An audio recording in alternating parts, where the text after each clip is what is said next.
بسم اللہ الرحمن الرحیم۔ السلام علیکم ورحمۃ اللہ۔ میں امید کرتی ہوں آپ تمام لوگ خیر و عافیت سے ہوں گے، اور میری اللہ تعالیٰ سے دعا ہے کہ اللہ تعالیٰ آپ تمام مسلمانوں کو اپنی حفظ و امان میں رکھے۔ سوال یہ ہے کہ کیا ناپاکی کی حالت میں جب غسل واجب ہو چکا ہو، اس حالت میں انسان بغیر غسل کیے سحری کھا کے روزہ رکھ سکتا ہے؟ تو دیکھیے، روزے کے لیے طہارت شرط نہیں ہے، تو وہ اس حالت میں اٹھے، سحر کرے، روزہ رکھے تو اس کا روزہ شروع ہو جائے گا۔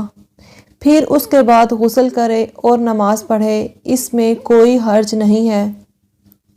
اللہ کے رسول صلی اللہ علیہ وآلہ وسلم کی واضح حدیث موجود ہے۔ صحیح مسلم اور صحیح بخاری کی یہ حدیث ہے۔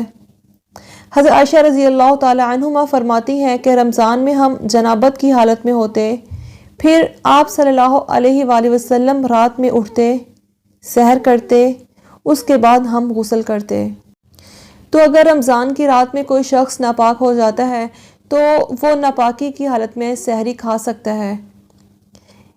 آپ روزہ رکھیں گے، آپ کا روزہ ہو جائے گا اور روزہ رکھنے کا ثواب آپ کو پورا ملے گا۔